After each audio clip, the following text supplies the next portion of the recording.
Olá! Hoje é o último dos 5 encontros programados para tratarmos da vida e da obra de grandes cordelistas do passado.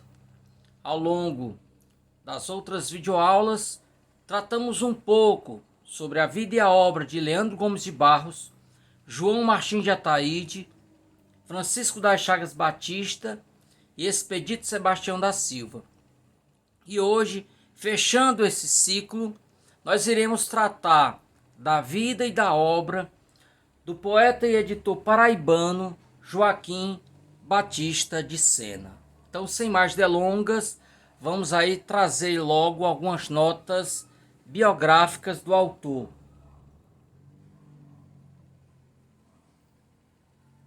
Então, Joaquim Batista de Sena nasceu no dia 21 de maio de 1912, no sítio Lagoa de Pedras, próximo à Fazenda Velha, que na época era integrada ao município paraibano de Bananeiras e hoje pertencendo a Solânia, Paraíba.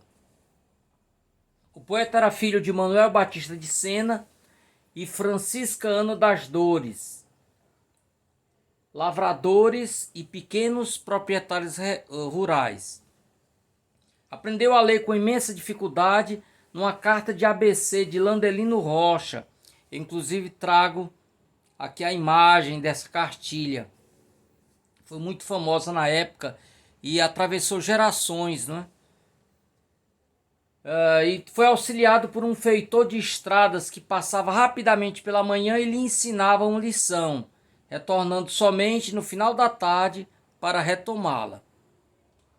Autodidata, adquiriu vasto conhecimento sobre cultura popular e era um defensor intransigente da poesia popular nordestina. Começou como cantador de viola, permanecendo 3 anos nesse ofício do final da década de 30. No início da década de 40, vendeu um sítio da sua propriedade e adquiriu sua primeira tipografia, que funcionou algum tempo na cidade de Guarabira, na Paraíba, transferindo-se depois para Fortaleza, onde atuou durante muitos anos. Na capital cearense, sua casa editora chamou-se inicialmente Folhetaria São Joaquim, ou Editora O Crepúsculo, e funcionou inicialmente no bairro Floresta, na rua Estrela do Norte 26, né? Esse bairro hoje chama-se Álvaro Wayne. Depois a tipografia adotou o nome de Folhetaria Graças Fátima e passou a funcionar na rua Liberato Barroso 725, no centro de Fortaleza. Eu, inclusive, usando aí o Google Earth, né? Eu localizei o local onde era antigamente, não é, a folheteria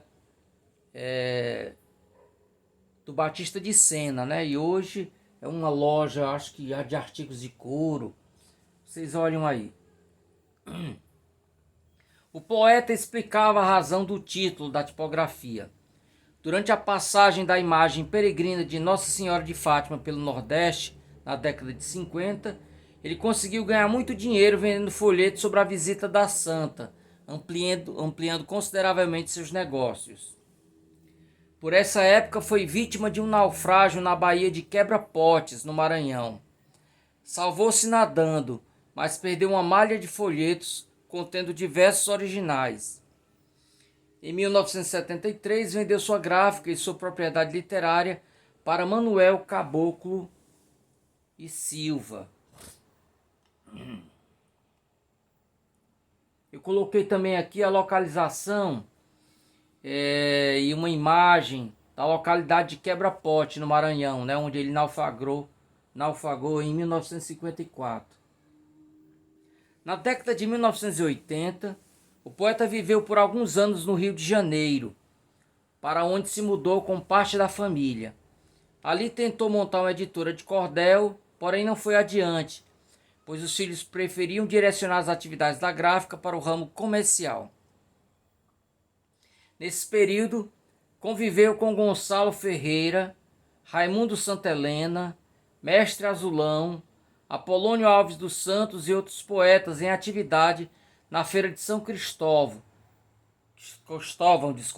tornando-se um dos fundadores da Academia Brasileira de Literatura de Cordel. Eu também coloquei para vocês aqui uma foto, né, antiga, hoje deve estar modificada, da Academia Brasileira de Literatura de Cordel. Eu visitei já há alguns anos, né? E era o presidente, até pouco tempo, Gonçalo Ferreira, que é um cearense radicado no Rio de Janeiro há décadas, mas hoje ele passou a presidência para Paula Torres, né? Que é uma médica, professora da Unifor. Então ela assumiu o comando aí da ABLC. De volta ao Ceará, ainda editou alguns folhetos de sucesso, como o que escreveu em parceria com Vidal Santos, sobre o desastre aéreo da Serra da Aratanha, onde faleceu, entre outros, o industrial Edson Queiroz.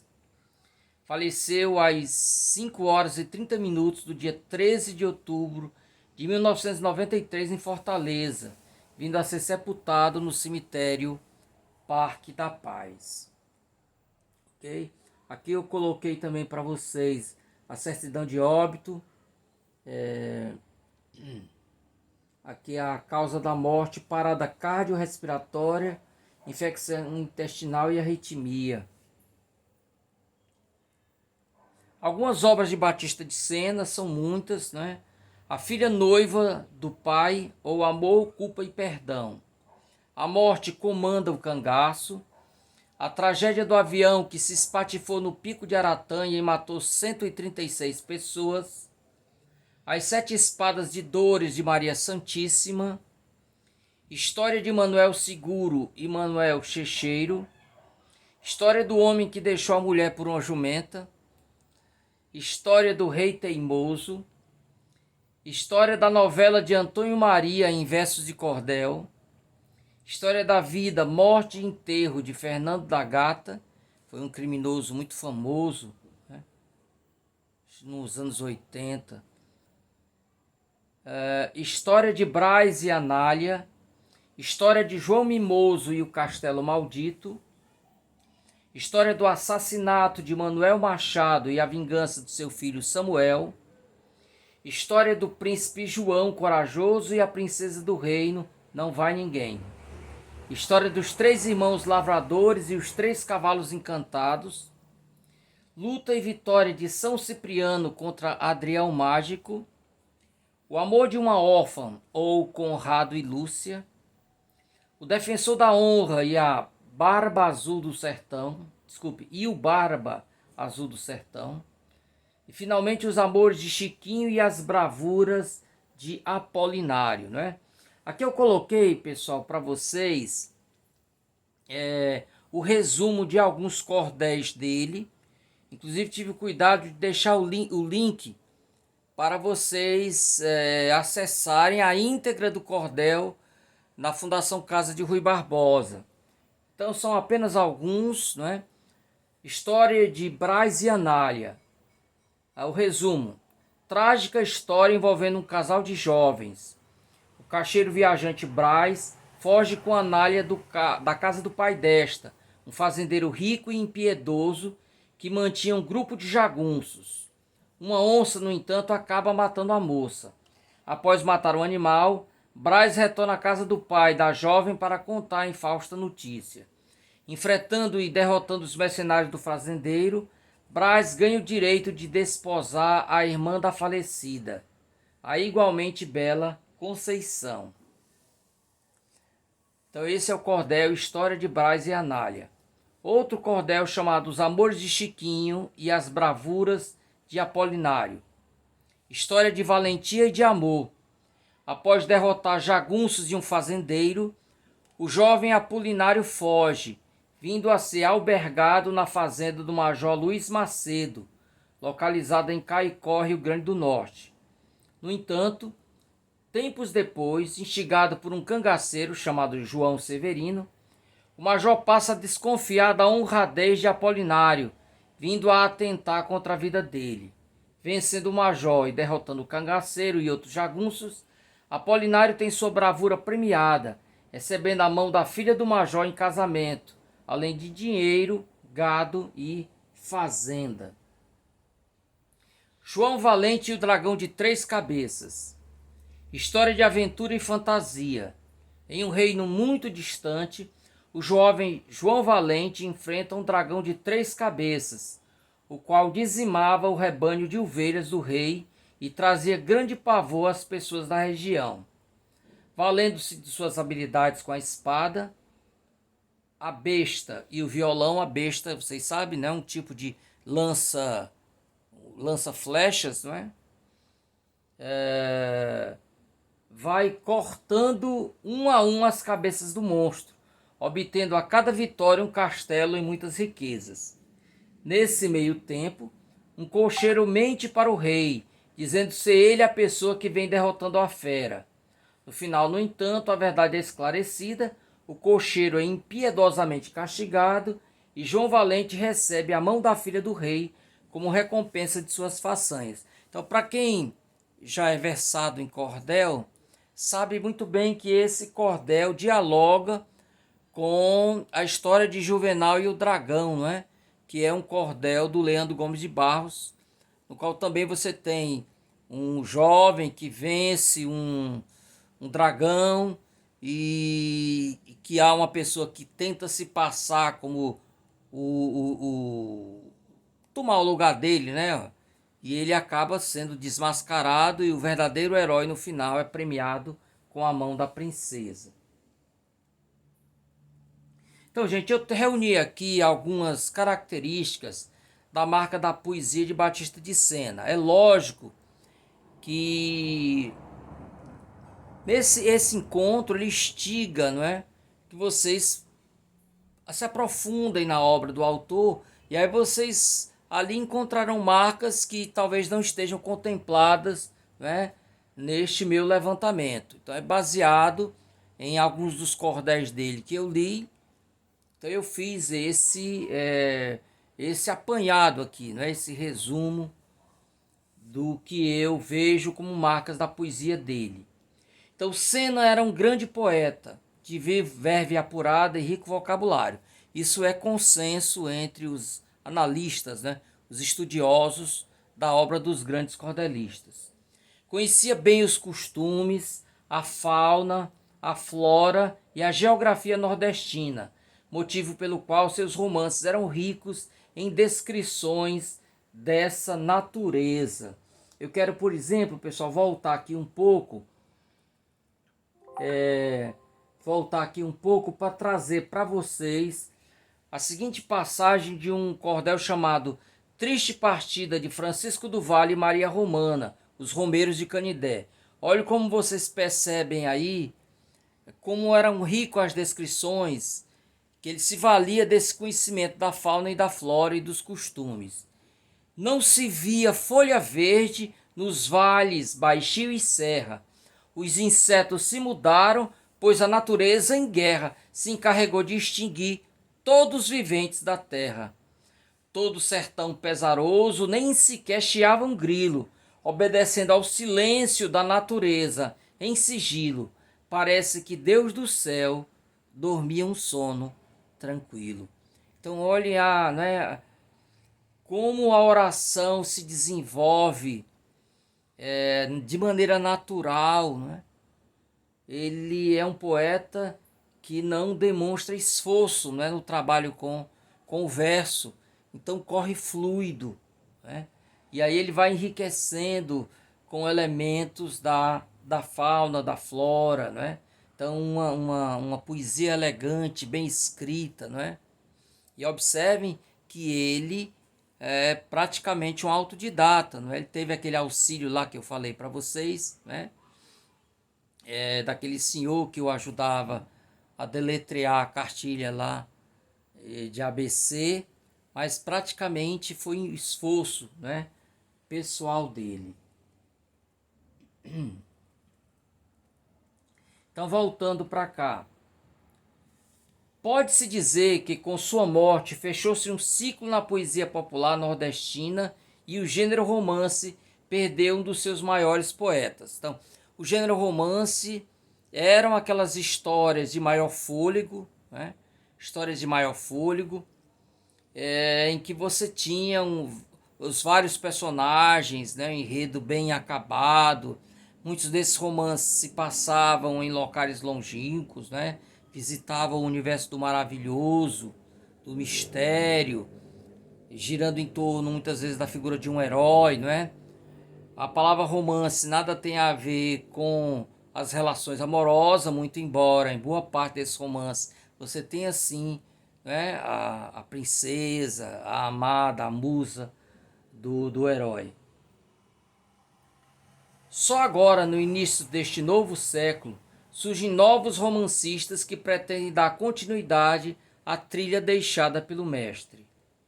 Com relação ao seu posicionamento político, explicitada principalmente em folhetos reportagens da década de 60 e 70, convém notar que o poeta era direitista e extremamente influenciado pela ala conservadora da Igreja Católica, diferentemente de Leandro e José Camelo, poetas que admiravam e que tinham um senso crítico aguçado e espírito libertário. Ele era muito católico fervoroso, não é? Então ele tinha essa, né, levada, esse viés conservador. Lembre que conservador não obrigatoriamente é um reacionário, não é, gente? Ideologia à parte, o que se sobressai na obra de Joaquim Batista de Sena é o seu profundo conhecimento dos hábitos e costumes sertanejos e perfeito domínio das técnicas da narrativa. Ademais, sua boa sintonia com o público nos deixou um legado de pelo menos uns 20 clássicos da literatura de cordel. Então, da obra dele, 20 obras são referenciais de qualidade estética. E aí, gente, para tornar mais prática, não é, a nossa análise, eu separei 2 cordéis dele, né? Então, 2 cordéis que vocês encontram lá na Fundação Casa de Rui Barbosa. E a gente vai trazer aqui alguns trechos destes 2 folhetos e a gente vai analisando. Então, o primeiro que eu separei foi a história de Marieta, a moça que dançou no inferno.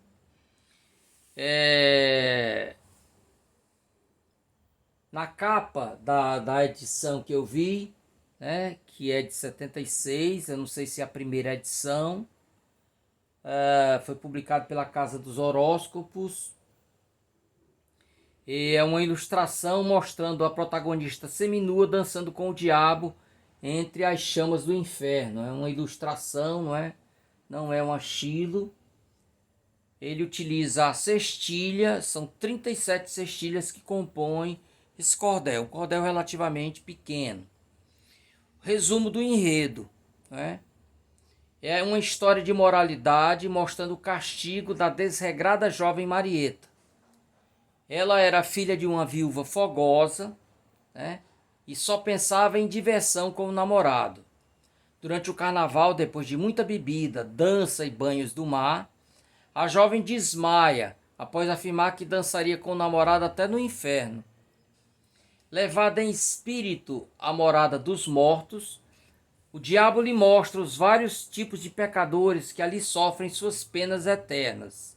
Salvo por Nossa Senhora, a jovem retorna à vida e, arrependida, passa a ter uma vida reta e piedosa.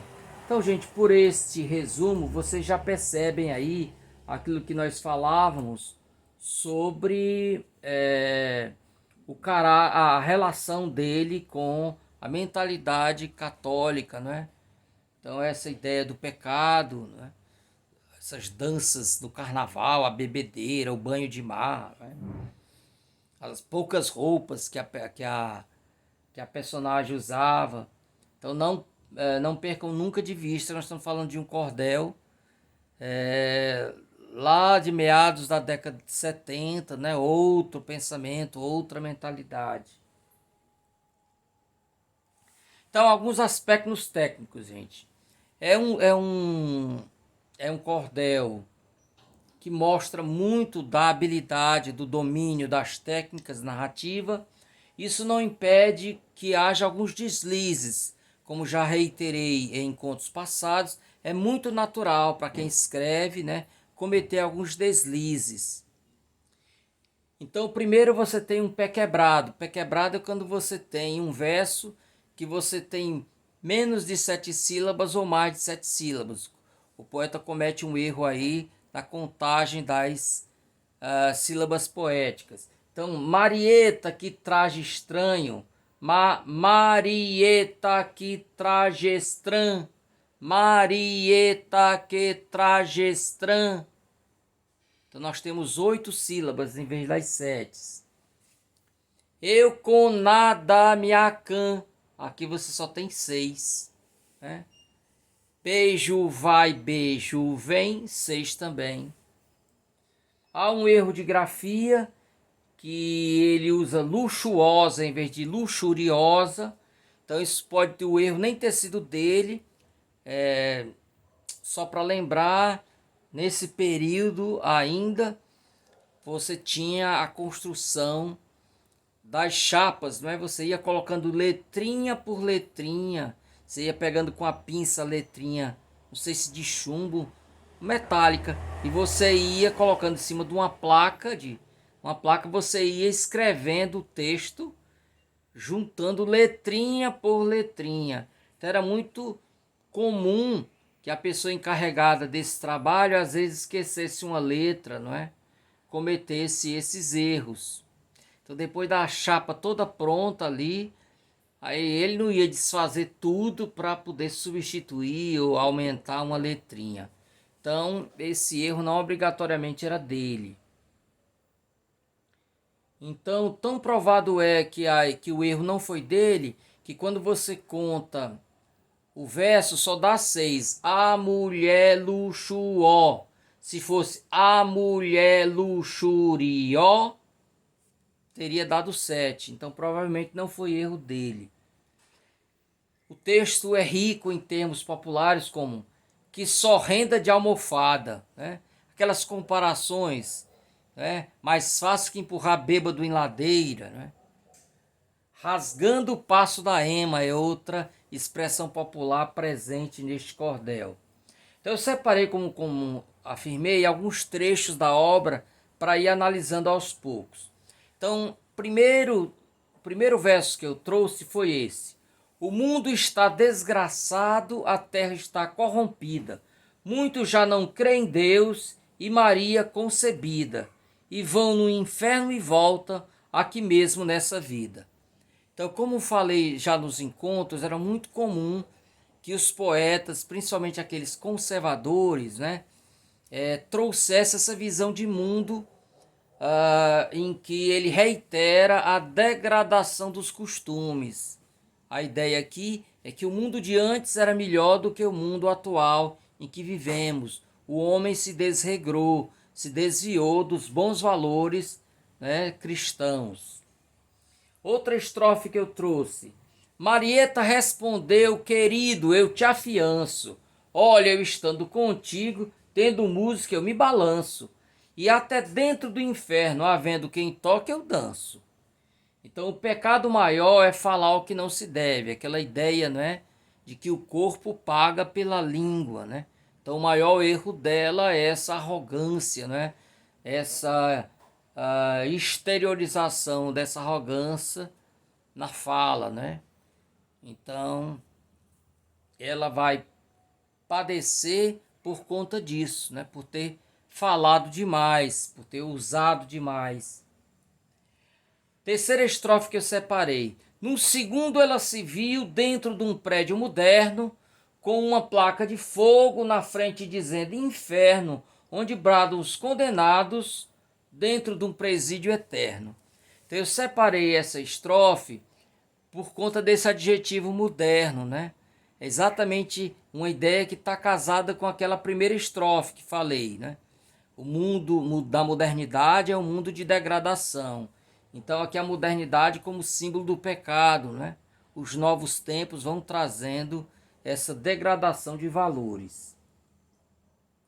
Eu trouxe aqui, gente, inclusive, uma imagem do Gustave Doré, do Paul Gustave Doré, da obra, uma cena da obra O Inferno, né? Do Dante Alighieri.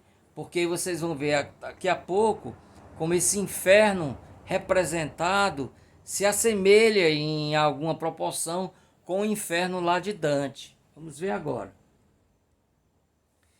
Então, a quarta estrofe foi a seguinte: Nisto o monstro que levou-a disse: Vamos passear nesta nossa residência para você, quando chegar no mundo dos pecadores, de tudo saber contar. Então, o objetivo da ida do inferno, desde o início, é alertar as pessoas sobre os horrores do reino dos danados. Então, aqui já fica claro que ela vai para o inferno, mas ela vai voltar, que é para dar esse testemunho às pessoas, não é, de como é o inferno.